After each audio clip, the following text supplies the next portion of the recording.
Bom dia, igreja. Graça e paz. Agora a gente sobe aqui e fica com medo, né? Depois do teatro, a gente sobe aqui e fica com medo. Ai, glória a Deus, foi muito bom. Essa semana, nós tivemos uma... Essa semana não, né, amor? Esses últimos dias a gente teve uma experiência. Recebemos meus 3 sobrinhos pequenos em casa. Eles foram embora hoje. E eu falo assim, olha, eu tinha esquecido o que era ter criança pequena em casa, viu? As mães estão de parabéns, vocês são heroínas, guerreiras. Menino, come e caga, come e caga, come e caga, chora, pega pirraça, briga, né, Neia? Jesus amado, 3, pastor, 4, 5, o outro tinha 8 anos. Aí o Efraim e o Isaac me ajudando, mas o negócio foi tenso. Eu falei assim, depois dos 40, a gente fica meio que desacostumada disso, né? Mas glória a Deus, foi um tempo muito precioso, mas a gente está muito feliz de ter a nossa casa de volta. Deus seja louvado.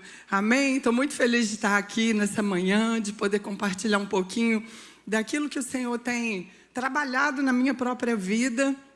E eu espero que Ele abençoe a sua vida nesse dia também, em nome de Jesus Cristo. Amém? E aí eu quero que você comece a pensar comigo. Durante a nossa trajetória de vida, a gente passa por muitas mudanças. São assim, inúmeras mudanças. Se você olha para a sua história há 1 ano atrás e você olha para a sua história hoje, você consegue ver mudança na sua vida? Você consegue ver alguma coisa que mudou, né? Aí, se a gente parar para pensar assim, olha, nas coisas que nós ainda gostaríamos de mudar, né? O que a gente gostaria de mudar? O que você gostaria de mudar? Você gostaria de mudar de trabalho? Gostaria de mudar de salário? Ganhar mais? Gostaria de mudar de casa? Gostaria de mudar de comportamento? De igreja não, né, pastor? De igreja não, mudar de comportamento, mudar de atitude, ser uma pessoa melhor. Se você olhar, se eu te der aí 5 segundos para você pensar, o que você gostaria de mudar na sua vida? Você é capaz de responder essa pergunta? Você consegue responder isso? O que você queria mudar na sua vida? Ah, eu sei o que eu queria. Não é marido não, tá, amor? Estou bem feliz. O que você queria mudar na sua vida, na sua história? E aí é interessante a gente pensar que a maioria das pessoas, quando quer mudar alguma coisa na vida, elas não pensam na mudança para dentro. Elas pensam na mudança como uma circunstância externa. É para fora. A maioria das pessoas, por exemplo, um casal que está tendo conflito no relacionamento. Esse casal, ele procura ajuda, mas não é porque o marido quer mudar ele mesmo, melhorar o comportamento dele, as ações dele, ou a esposa quer mudar ela mesma, melhorar o jeito que ela é e tudo. Eles querem mudar a circunstância externa. O que eles querem mudar? Eles querem o bem-estar dentro de casa de novo. Quero ter paz, porque não está tendo jeito com essa mulher que o Senhor me deu, com esse homem que eu estou aqui.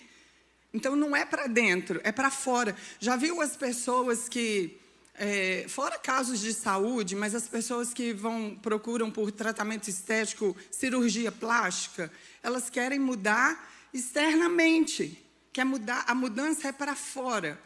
O que eu quero dizer, não sou contra não, viu? Estou aí, não sou contra não. Nunca fiz, mas estou na fila, né? Se precisar... as pessoas, é mais fácil eu ir lá e fazer uma cirurgia, buscar uma mudança externa, do que eu mudar a minha alimentação. Entende? Do que eu fazer uma mudança para dentro, do que eu ir lá e começar a mudar os meus hábitos, fazer exercício físico, mudar o meu estilo de vida. Dá para entender isso? A maioria das mudanças, quando a gente identifica um desejo de mudança, nós não pensamos em mudar para dentro. Nós desejamos a mudança e ela vem de uma forma externa. E é fato que, para acontecer uma mudança na vida de qualquer um de nós, a gente precisa trilhar um caminho. A mudança, ela não acontece assim, uau, bem que podia ser, né? Eu gostaria, bem que poderia ser. Não, mas a gente precisa percorrer um caminho que é progressivo, para a gente poder conseguir alcançar as mudanças que a gente deseja. E para a gente percorrer esse caminho, a gente precisa de quê? De um plano. Por exemplo, alguém que quer ser um médico, o que ele precisa fazer? Se inscrever numa faculdade, se preparar, estudar. Talvez ele vai investir ali 1, 2, 5, 3, 10 anos para ele poder chegar ao objetivo dele de ser médico. Ele vai percorrer um caminho, ele vai ter uma trajetória. Mas aí a pergunta que eu quero te fazer é a seguinte. Você vai assustar que eu não li a Bíblia ainda, mas eu já estou pregando. Amém? E a pergunta que eu quero te fazer é a seguinte. Lembra daquilo que você pensou, da mudança que você quer ter na sua vida. Agora pensa com você mesmo. Será que você realmente quer mudar? Sabe por quê? Porque muitas vezes a gente deseja sair de um ponto A e ir para um ponto B. Mas a gente não quer percorrer essa trajetória. A gente não quer passar por esse processo para viver aquilo que é o nosso sonho, ou a mudança que a gente fala que quer, né? E aí, quando eu era adolescente, estava no Brasil, a minha avó era de uma igreja renovada e tal, e tinha umas amigas da Assembleia, uma amiga dela chegou na casa da minha avó e contou uma história assim, de um moço. Eles estavam em um culto, nessas igrejinhas pequenas da Assembleia, e aí essa mulher contava assim, que eles estavam num culto, e o culto estava tão avivado, tinha tanta presença de Deus naquele lugar, os enfermos estavam sendo curados, milagre estava acontecendo, e aí tinha um moço na cadeira de roda, e o ministrante foi em direção àquele moço, para poder orar pela vida dele, para o Senhor curar a vida dele, para o Senhor devolver a saúde das pernas dele. E aí, quando o ministrante foi chegando perto dele, ele falou assim, não ora por mim não quero oração não, estou aqui só assistindo. E aí, acabou o culto, passou o mover, né? Muita gente recebeu um milagre ali. E o ministrante foi conversar com esse cadeirante no final do culto. E ele perguntou para ele assim, mas por que o senhor não quer ser curado? Por que o senhor não quer sair da cadeira de roda? E ele falou assim, isso a amiga da minha avó contando para ela e eu lá em volta ouvindo. E ele falou assim, eu não quero ser curado porque eu recebo aposentadoria por invalidez. E se eu deixar de ser cadeirante, eu vou ter que trabalhar. Eu sei que isso é chocante, mas isso é a realidade de muitos de nós. Isso é a realidade de muitos de nós. Sabe o que prendia aquele homem na cadeira de roda? Não era, escuta isso, não era a deficiência das pernas. O que prendia aquele homem na cadeira de roda era a preguiça de trabalhar, era o medo do que ele teria que enfrentar na vida, dos caminhos novos que ele teria que percorrer. Era a insegurança de assumir, de viver uma nova vida. Por isso que eu te pergunto, a gente realmente quer viver as mudanças que a gente fala que quer viver? Porque muitas vezes na nossa própria história, a gente está sendo, de uma segunda forma, né, de uma forma secundária, a gente está sendo beneficiado por aquilo que a gente fala que é a nossa aflição. a gente está sendo beneficiado por uma enfermidade, a gente está sendo beneficiado de alguma forma reclamando do cônjuge, a gente está sendo beneficiado no trabalho medíocre que a gente está sendo beneficiado. E isso é muito doentio. É tão chocante quanto aquele homem não querer ser curado e sair da cadeira de roda. E aí a pergunta que eu quero que você faça para você mesmo nessa manhã é assim: você verdadeiramente quer viver as mudanças que você diz que quer viver? Você realmente quer mudar de vida? Chocante isso, não é? E aí eu lembro de quê? Vamos lá, Adriana. Parábola do filho pródigo. Lucas 15, dos versículos 11 ao 32, vai falar para nós Jesus está contando a parábola do filho pródigo. E eu quero destacar só um ponto dessa parábola. A maioria conhece? Quem não conhece a parábola do filho pródigo? Para eu saber se está todo mundo consciente do que a gente está conversando aqui. Amém? Glória a Deus. Todo mundo crente, glória a Deus.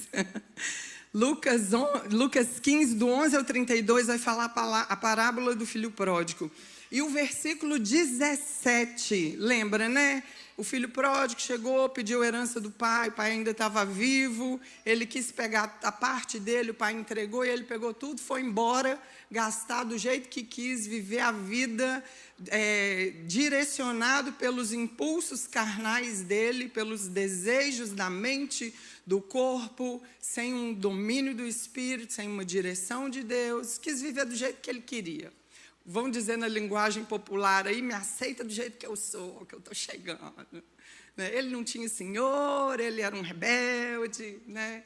Mas aí Lucas 15, 17 vai falar assim, chegou um momento da vida dele que ele se deparou com tanta dificuldade, com tanto problema, chegando a passar fome e tudo mais, que aconteceu aquilo ali com ele, caindo em si, ele disse: quantos empregados de meu pai têm comida de sobra e eu estou aqui, morrendo de fome? Repete comigo essa primeira frase desse versículo. Vamos lá.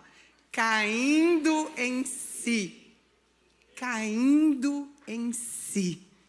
Sabe o que isso fala para nós? A vida do filho pródigo, ela só mudou, ela só passou para uma nova fase no dia que o filho pródigo olhou para dentro dele mesmo.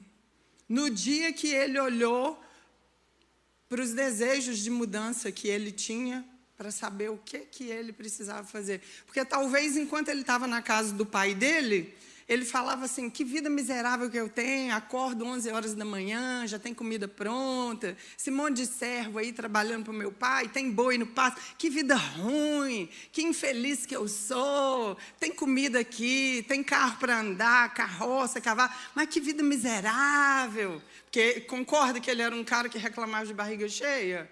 Eu quero mandar no meu nariz, fazer do meu jeito, né? E aí a vida dele foi mudar quando ele conseguiu cair em si. Peraí, não era do jeito que eu achava que era. Na casa do meu pai tinha empregados comem melhor do que eu. Eles vivem melhor do que eu. Quando ele caiu em si, e o texto de Lucas 15 ainda continua, levei um susto ali com aquele relógio. Amém. E o texto continua, e quando ele fala assim, um pouco mais para frente, ele fala assim, que ele, quando caiu em si, ele fez o quê?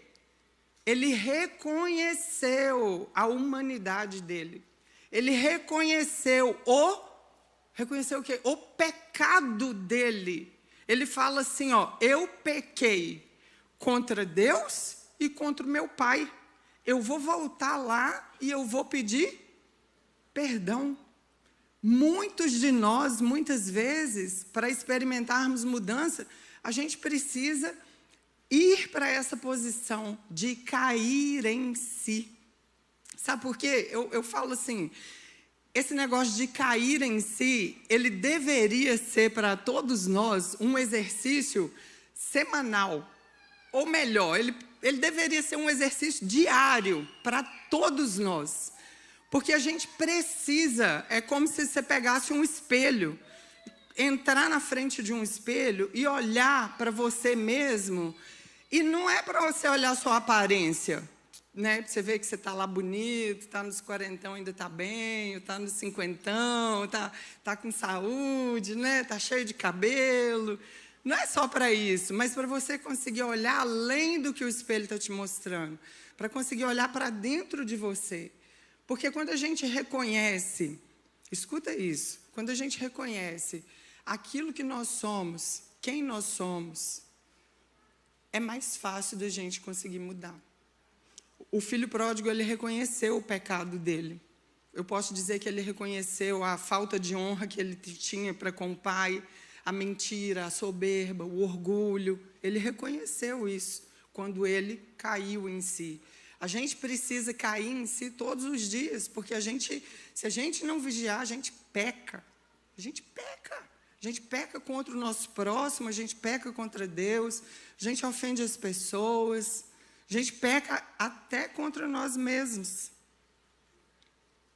A gente peca, a gente precisa cair em si e fazer como esse cara fez. Voltar ao Pai e se arrepender. E fazer um conserto para a gente poder fazer o quê? Conseguir o quê?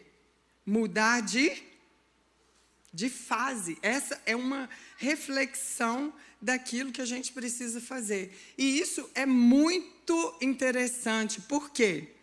Quando você cai em si, o que acontece? Você se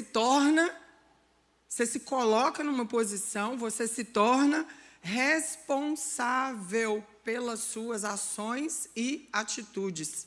A gente para de falar assim, é o pastor Júnior que não gosta de mim, que não me aceita, é o Morgan que é muito chato, que fica pegando no meu pé, é o Isaac, é o Efraim que não me obedece, que não faz o que eu mando. A gente para de colocar para fora e a gente se torna responsável. Espera aí, não, a chata sou eu, dá licença.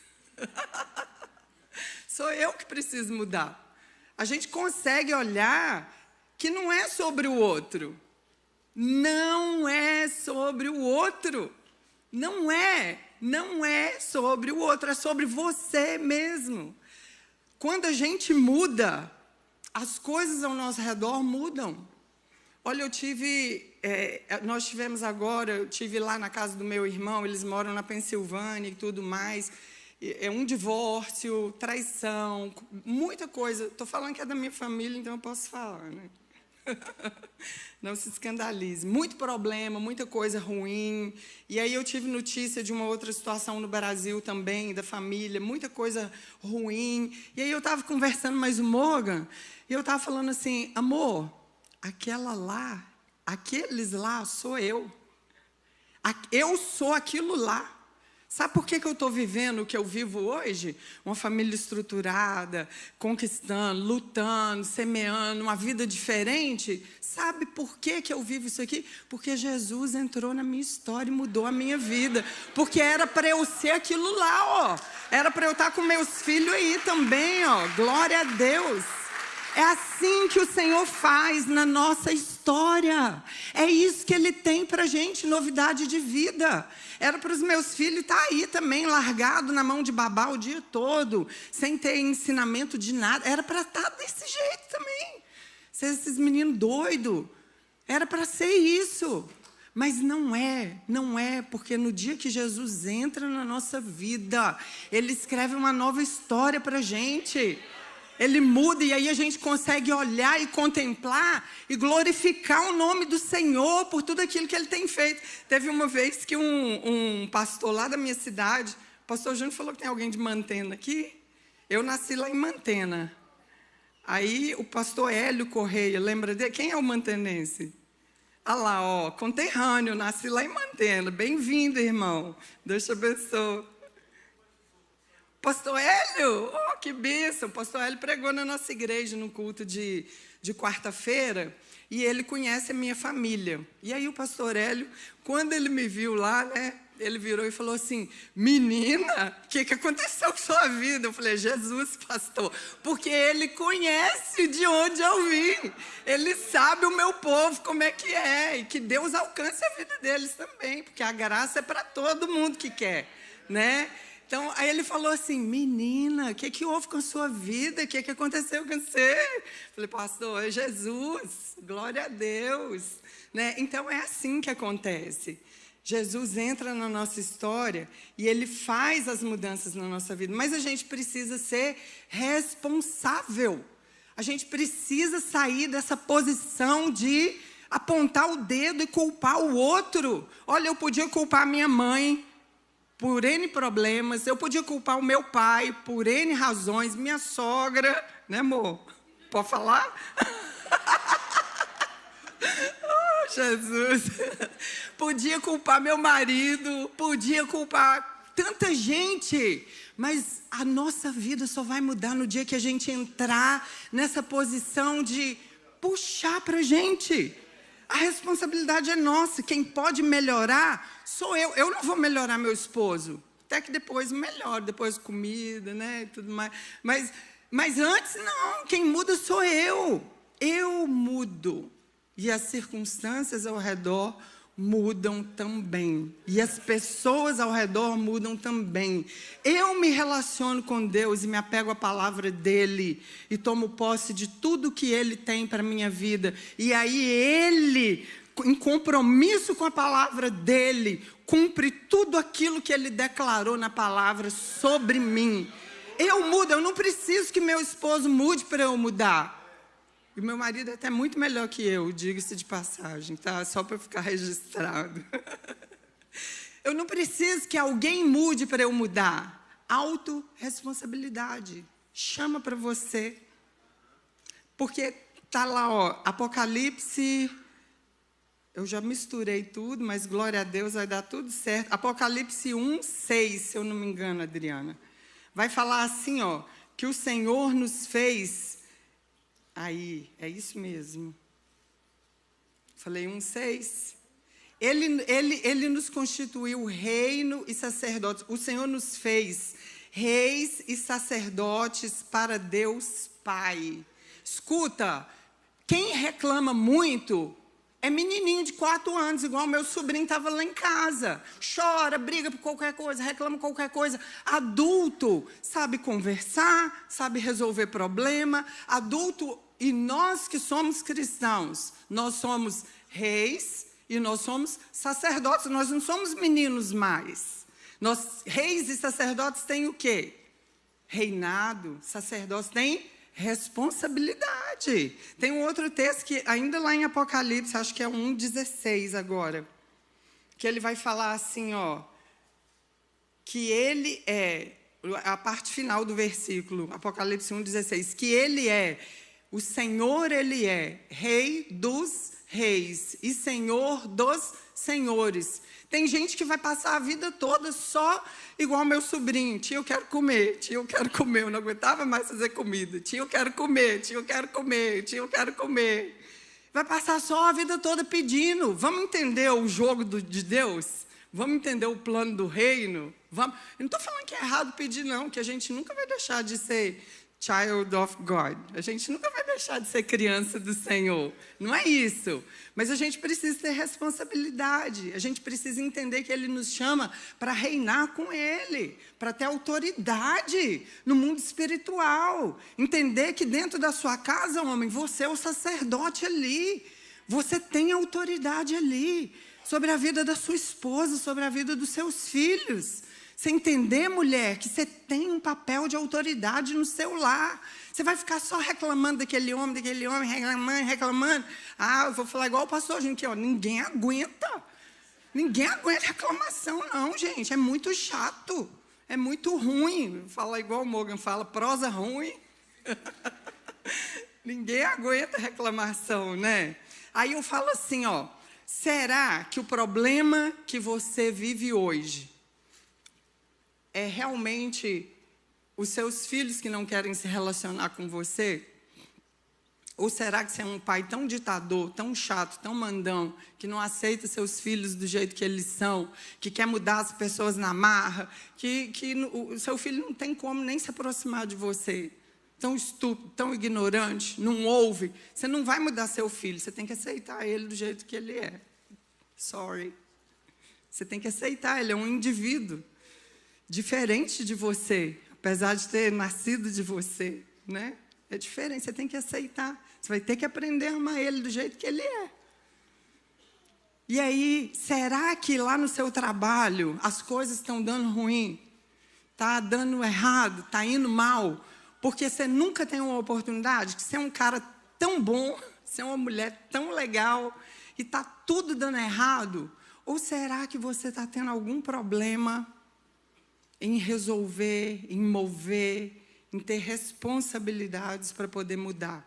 Eu falo isso porque eu conheço uma moça e eu sou fã dela. A menina é pancada da cabeça, doidinha. E gente boa demais da conta.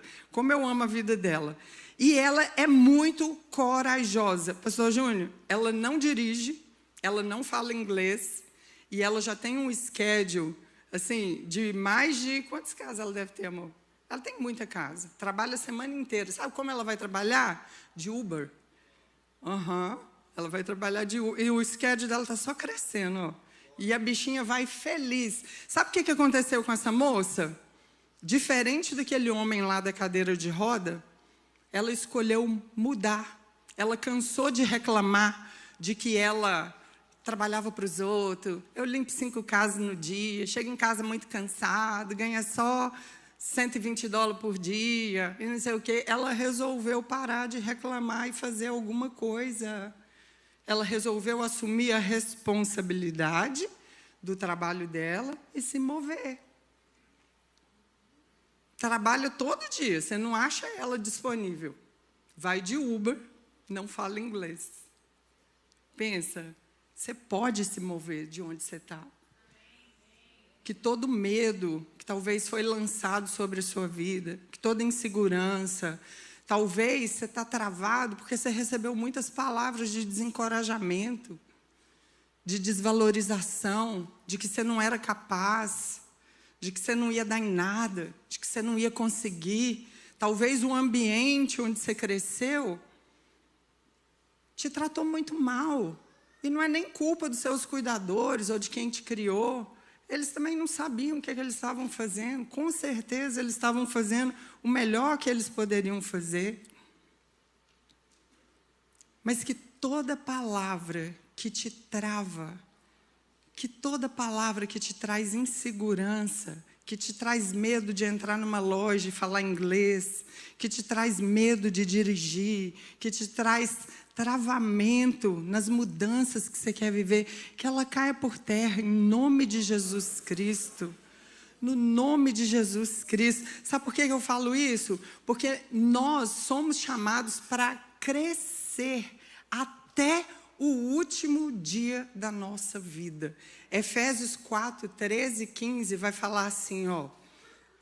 Efésios 4, 13 e 15 vai falar assim, ó. Até que todos cheguemos à unidade da fé e ao conhecimento do Filho de Deus, a um homem perfeito, à medida da estatura completa de Cristo, para que não sejamos mais meninos inconstantes, levados em toda roda por todo o vento. Isso também fala de autorresponsabilidade, de assumir a responsabilidade. Você não é levado para todo vento. Você sabe onde você quer ir. Não, isso aqui não é para mim, não. Isso aqui eu não gosto, não. E aí continua o texto. Ó, por todo vento de doutrina, pelo engano dos homens, com astúcia enganam fraudulosamente. Antes, seguindo a verdade em amor, cresçamos em tudo naquele que é o cabeça, Cristo, até o último dia da nossa vida. A gente tem que viver mudança e melhorar todos os dias da nossa vida. O Senhor não nos chama para ter uma vida medíocre. Não tenha medo de sonhar grande, de ser ousado. Não tenha medo, porque o Senhor não te chama para viver uma vida medíocre. Ele tem sonhos bons, grandes. Ele é que sabe os planos que Ele tem sobre nós. Diz o Senhor, e são planos para nos dar a paz que você seja ousado em sonhar os sonhos de Deus sobre a sua vida, para a sua vida. Hoje, eu já tenho que acelerar para a gente encerrar, mas hoje acontece um negócio assim, está na onda dos diagnósticos, e isso precisa ser levado com muito cuidado, porque hoje a pressão do mundo secular sobre nós é assim: você tem que me aceitar do jeito que eu sou, eu não preciso mudar. Eu sou assim, você tem que me aceitar assim. Eu quero andar igual o gato, você me aceita miando. Né? Não vou nem falar.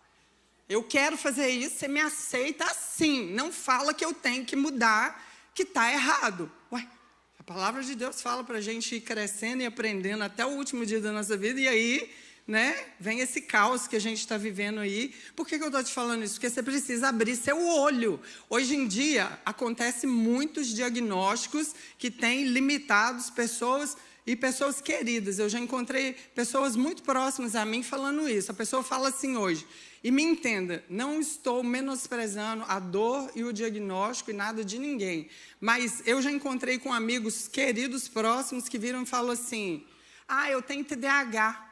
Eu não vejo ninguém.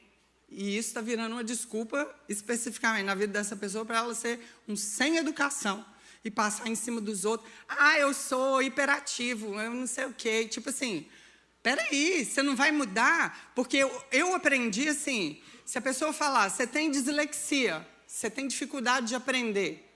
Aí o que você vai fazer? Você vai abandonar aquela criança ali na dislexia dela, ou você vai puxar para aquela criança? Ou você vai assim, existe um limite que ela pode ultrapassar mesmo dentro das condições dela. Aí o que a gente tem feito? A gente tem sentado, cruzado a perna e falado: traz a água de coco, a sombrinha, que eu tenho um diagnóstico. E eu vou ficar sentadinho aqui curtindo meu diagnóstico. E o resto, ó, me aceita do jeito que eu sou. Acorda, filho. Acorda. Mesmo com um diagnóstico. Eu tenho diagnóstico. Meu filho tem diagnóstico. Mesmo com um diagnóstico, a gente não está amarrado a isso, não. O poder do nosso Senhor é maior. A gente puxa para cima, puxa para cima. Talvez eu não vou chegar a ser presidente dos Estados Unidos. Brincadeira, né? Mas eu posso ir muito além do que os meus pais foram. Eu posso ir muito além do que o diagnóstico que eu recebi fala que eu vou. Quem é diagnóstico diante do meu Deus? Come on! Não aceita essa palavra de limitação sobre a sua história, sobre a sua vida. É hora de acordar e enxergar que Deus tem muito, muito, muito mais. Para de comparar a sua vida com a do outro, que talvez está lá voando. Olha para as suas capacidades e se desenvolva, porque você pode crescer muito, muito. Muito. Para de ficar aí conformado. Quem fica conformado, sentadinho aí, eu tenho isso, e continua sendo sem educação, continua não ensinando seu filho. Isso é falta de amor, tá? A si próprio e as pessoas ao seu redor. Desculpa falar, mas a palavra de Deus fala isso para mim. Quem ama, o que o Senhor faz? Disciplina, cuida, ele não larga para lá. Ah, tem um diagnóstico, fica para lá. Não, ele pega na mão e fala: Tamara, você tem um diagnóstico, vão crescer comigo? Você vai aprender a lidar com isso assim, mas esse diagnóstico não vai te parar. Você vai andar e eu estou do seu lado. Essa é a promessa de Jesus para todos nós, que Ele estaria conosco todos os dias da nossa vida. Todos, nenhum dia nós estaríamos sozinhos. Glória a Deus, louvado seja o Senhor. Então, pega a palavra e fala assim: você não me limita. Isso tudo vira crença limitante dentro de nós e nos impede de fluir. E aí a gente vai entrando, a cultura já está pressionando a gente a isso, a gente vai entrando na onda do mundo e vai ficando aí. Eu sou tímido. Eu sou igual meu pai. Eu tenho uma amiga, e ela me conta isso, eu falo assim: amiga, eu vou bater no seu marido. Eu falo assim com ela brincando, né? Não, brincando, mas a verdade é que se eu pudesse, eu acho que eu dava uns tapas nele mesmo. Porque, gente, a mulher trabalha assim, muito. Trabalha muito, muito, muito, muito, muito. Trabalha fora de casa, trabalha dentro de casa. Ela ainda faz outras coisas. Ela trabalha muito. E o cara também trabalha. Ele é gente boa, tá? Estou aqui, né? Vocês não vão saber quem é mesmo. Tudo bem. Seja só edificado em nome de Jesus. E aí, o que acontece? Esse cara, ele chega do trabalho, ele senta no sofá, ele liga a televisão e ela tá lá no corre, ó. Ela continua atendendo os clientes dela, fazendo o que ela tem que fazer, e isso, e aquilo, e tudo, e tal. E o cara está lá. Ele não lava uma roupa, ele é machista, tá? Por isso que eu tenho vontade de dar uns tapas nele. Ele não lava uma roupa, ele não faz uma comida, ela tem que levantar às 5 horas da manhã para fazer almoço, porque o bonito não come arroz esquentado da janta, e ela levanta e faz. E aí eu falo assim, Jesus... Aí ela fala assim, ai, pastora Tamara, ele é igual o pai dele. É isso que você quer ser? Você quer ser igual ao seu pai? Você quer ser igual... Misericórdia, irmã. Você quer ser igual a sua mãe? Sendo que a palavra fala que nós, na condição de filhos, somos como flechas nas mãos dos nossos pais. Nós não temos que ser como os nossos pais, não, viu? Estou te alertando nessa manhã, porque a função dos nossos papais é pegar a gente aqui no arco e trazer bem pertinho do peito. Cadê a Michele? Michele que me edificou com essa palavra. Trazer bem aqui pertinho do peito e lança aquela flecha. A função do papai não é que você seja carrancudo, chato, não cozinho, não lavo, não faço sexo. Tem criança aqui? Tem não. Não isso, igual sua mamãe foi, aquela mulher enjoada, chata, que Deus tem misericórdia dela, ou igual seu papai foi. Não sinta que eu estou desonrando seus pais, não, que talvez eu estou falando mais dos meus do que dos seus, tá? Não é isso, não, por favor. Mas é só para você entender que a função nossa não é ser igual a eles, mas é ser muito melhor do que eles. Não é ser, ai, meu pai era assim, e aí eu também não cozinho, eu também sou machista, não lavo banheiro, não divido conta, não sei o quê. Não, não é. Deus tem novidade de vida para você. Amém? Essa é a mudança que o Senhor tem para nós. Aí você vai falar assim, pastor, é difícil mudar, e eu já vou encerrar. Eu sei que é difícil mudar. Eu sei que vai requerer muito de cada um de nós para a gente mudar. Sair do plano A para ir para o plano B. Eu sei. Mas a notícia ruim que eu tenho para te dar é, se você não começar hoje, você não vai chegar lá. Você precisa começar, porque não vai acontecer num estalar de dedos, de um minuto para o outro. Deus não vai usar uma varinha mágica e você constrói o seu milagre. Você precisa se mover espiritualmente, materialmente, estudar, melhorar, cuidar. Você precisa se mover, cuidar da sua saúde, e Deus faz enquanto você caminha. É assim que acontece. Quantos de nós aqui temos testemunhos assim, de que a gente vai para o caminho semeando e chorando, jogando a semente e chorando, e aconteceu, mas não foi do dia para a noite. A gente estava ali, ó, regando. Todos os dias a gente precisa começar a investir na mudança que a gente quer viver.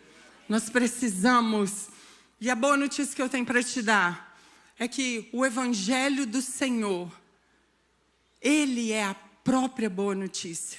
Jesus Cristo, Ele é o Filho de Deus, que nasceu do ventre de uma virgem, que morreu numa cruz pelo meu e pelo seu pecado, que nos reconciliou de novo com Deus através do sangue dele derramado naquela cruz. E que por causa disso, porque eu chamo Deus de Pai, porque eu aceito Jesus Cristo como meu único e suficiente Salvador, eu posso viver mudança. Eu posso viver novidade de vida. Eu posso viver esperança. Eu posso viver renovo. Eu posso viver certeza de que Deus fará na minha vida como Ele tem feito na vida dos meus irmãos. Eu posso receber o melhor de Deus. Eu quero que você seja encorajado nessa manhã, meu amado, a se posicionar, a parar de reclamar. A reclamação atrasa tanto a nossa vida, tanto. Talvez você aprendeu a reclamar com alguém, mas já é hora de separar. Já tem muitos anos que você está na igreja. Chega, não reclama não. Deus tem novidade de vida para você. Jesus Cristo tem poder. O nome dele, quando invocado, move. Ele tem toda a autoridade nos céus, na terra e debaixo na terra. A sua mudança não é impossível, porque tudo é possível ao que crê. Pode ser impossível para o homem, mas para Deus tudo é possível. Aleluias, glória a Deus. Eu quero te convidar a ficar de pé e nós vamos orar. Aleluia, Senhor. Santo é o teu nome, Jesus. O Senhor nos fala assim, em João 14, 23 e 24. Jesus respondeu e disse-lhe: se alguém me ama, ele guardará a minha palavra, e o meu Pai o amará, e viremos para ele, e faremos nele morada. Quem não me ama, não guarda as minhas palavras. Ora, a palavra que ouviste não é minha, mas do Pai que me enviou. São palavras de Jesus. Sabe qual a chave que eu quero te dar? A chave? Cadê o Moga? Até saiu os caras do YouTube, né? A chave que eu quero te dar para você mudar a sua vida nesse dia, a partir de hoje, guarda a palavra do Senhor no seu coração. Nós estamos vivendo tempos maus. Muita sofisma, muita palavra deturpada. Vai ler a Bíblia, guarda a palavra do Senhor. Sabe quem vai redimir a sua identidade contra toda palavra maldita que você já recebeu um dia? É a palavra do Senhor. Sabe quem vai falar para você que você não é um fraco, que tudo que você faz dá errado, que você é um chato, sai daqui, menino, que eu não gosto de você? Sabe quem vai mostrar para você que você tem lugar, que você não é chato, que você já foi sonhado antes de nascer, que já existe um plano, um propósito para a sua vida, que você está guardado pelas mãos de Deus? A palavra que vai te revelar isso. Guarda a palavra do Senhor nesses dias maus. Se prepara, meu amado, se prepara, porque o nosso rei, ele está voltando. Aleluias. Esteja pronto, guerreiro, esteja pronta, guerreira. Se posiciona, muda a sua história, muda a sua vida. Deus tem muito mais que dinheiro, Deus tem muito mais do que bens, muito mais do que conquista. Ele tem salvação, ele tem poder, ele tem cura, ele tem, Espírito Santo de Deus, ele tem vida nova sobre a sua vida. A autoridade do Senhor está sobre você para ir e quebrar cadeias de cativos. Ora, bantaneira dandaraias, ele te deu autoridade para mudar a sua história, para mudar a história da sua família, para mudar a história das pessoas ao seu redor. Você é cheio da unção de Deus, você é cheio do Espírito de Deus. Aleluias, aleluias, aleluias. Tu és santo, Senhor, tu és santo, Senhor, santo, Senhor. Fecha os seus olhos, nós vamos orar. Senhor, eu te agradeço, Deus. Eu te agradeço que o teu Espírito se move em nós. Eu te agradeço porque nós somos cheios do Senhor. Eu te agradeço que nós temos autoridade para profetizar, para libertar cativos, para declarar, para conquistar a terra. Eu te agradeço, Deus, porque o Senhor escolheu cada um de nós aqui para te chamarmos de Pai, para sermos filhos, para sermos reis, para sermos sacerdotes. Eu te agradeço, glorifico o teu nome, Senhor. Oh, aleluias, aleluias. Santo é o Senhor. Viva a mudança que Deus tem preparado para você, meu irmão. E eu não posso deixar encerrar esse momento sem te dar a oportunidade. Talvez você nunca reconheceu Jesus Cristo como seu Senhor e seu Salvador. Ele tem novidade de vida para você também. Jesus Cristo, Ele é a boa nova. Ele é aquela novidade que a gente corre para a amiga e fala assim: amiga, eu tenho um negócio para te contar. Jesus Cristo vive e reina. Ele cura, Ele liberta, Ele transforma. Amiga, corre aqui, que o babado é quente. Ele morreu e Ele ressuscitou. E por causa disso eu estou cheia de vida. Oh, aleluias. Se você nunca fez isso, eu te dou a oportunidade de reconhecer Jesus Cristo como seu Salvador nessa manhã. Aleluias. Glória a Deus. Que o Senhor nos abençoe, que o Senhor nos guarde, que o Senhor faça você entender o propósito dEle para a sua vida, que você tenha coragem de viver a mudança dEle sobre a sua vida. Sonhe os sonhos de Deus, sonha os sonhos de Deus, em nome de Jesus. Deus te abençoe, aleluias, glória a Deus.